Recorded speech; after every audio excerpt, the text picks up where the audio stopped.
Ini adalah bukti bagi sebagian orang langka yang mencintai ibunya dibanding pacarnya. Bagi sebagian orang yang mengelike video ini sungguh mulia sekali hatimu. Anda benar cinta kepada ibu Anda. Bagi yang mengabaikan dia lebih cinta pacarnya dibanding ibunya yang sudah kerja banting tulang menafkahinya. Innalillahi. Mengatakan bahwa Ali bin Abi Thalib radhiyallahu anhu adalah sahabat Nabi yang fisiknya sangat kuat.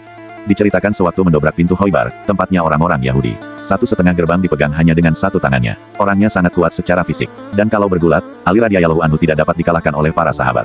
Sewaktu-waktu ia pernah gulat mengalahkan 3 sahabat. Lalu Nabi Muhammad SAW mengatakan, "Wahai Ali, kamu pergilah ke belakang bukit sana, kamu akan temukan orang yang bisa mengalahkanmu."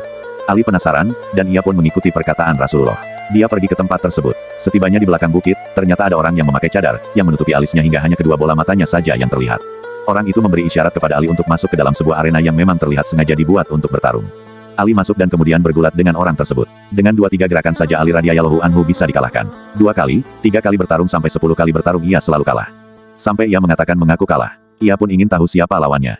Setelah dibuka cadarnya, ternyata lawannya itu adalah Nabi Muhammad. Nabi ingin mendidik Ali, bukan dengan dipermalukan di depan sahabat yang lain, tapi diajak ke belakang agar tidak muncul kesombongannya.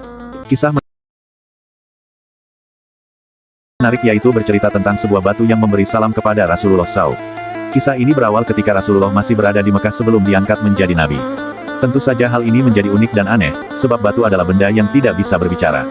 Rasulullah SAW pun mengetahuinya, akan tetapi beliau dan para sahabat tidak satupun berpikir untuk memungut atau membawa pulang batu tersebut apalagi untuk dijadikan penangkal atau alat terapi jika beliau sakit. Dari sahabat Jabir bin Samrah, ia berkata bahwa Rasulullah SAW telah bersabda, "Sesungguhnya aku mengetahui sebuah batu di Mekah memberi salam kepadaku sebelum aku diangkat menjadi nabi. Sesungguhnya aku mengetahuinya sampai sekarang." Hari Muslim.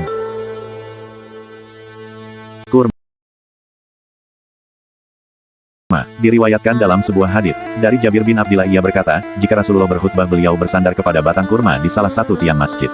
Tatkala mimbar telah dibuat dan beliau duduk di atasnya, tiang tersebut menangis bagaikan rintihan seekor unta. Semua orang yang ada dalam masjid mendengarnya. Lalu Rasulullah turun dan mengusapnya, barulah ia diam.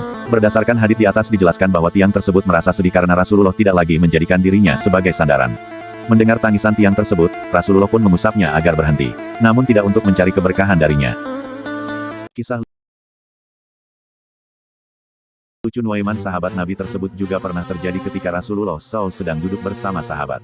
Sebelum mulai alangkah baiknya kita bantu channel ini yang like video ini semoga Allah pertemukan kita dengan Rasulullah di surganya nanti. Datanglah penjual makanan keliling.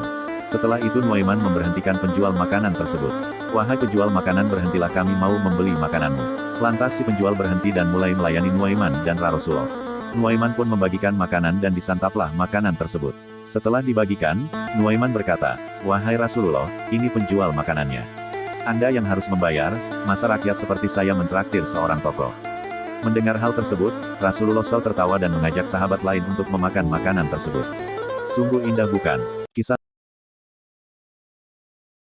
lucu ulama tokoh dari Timur Tengah siapa lagi kalau bukan Abu Nawas. Sebelum mulai alangkah baiknya kita bantu channel ini dengan menyukai videonya. Yang sudah nge-like video ini semoga Allah mempertemukan kita dengan keluarga dan Rasulullah di surganya nanti. Pada saat itu Abu Nawas sedang berpergian dengan rajanya. Ketika di perjalanan sang raja mengalami sakit perut yang luar biasa. "Wahai para pengikutku, kita istirahat dulu di sini. Saya mau beristinja terlebih dahulu." Dan ketika sang raja sedang buang air di sungai dia pun terheran-heran. "Kotoran siapa ini berani sekali dia membuang kotoran itu di hadapanku?" Abu Nawas pun menjawab, "Wahai tuan itu kotoranku." Raja pun marah, "Beraninya kamu membuang kotoranmu di sini?" "Wahai tuanku sesungguh aku tidak berani kotoranku mengalir lebih awal dari punyamu.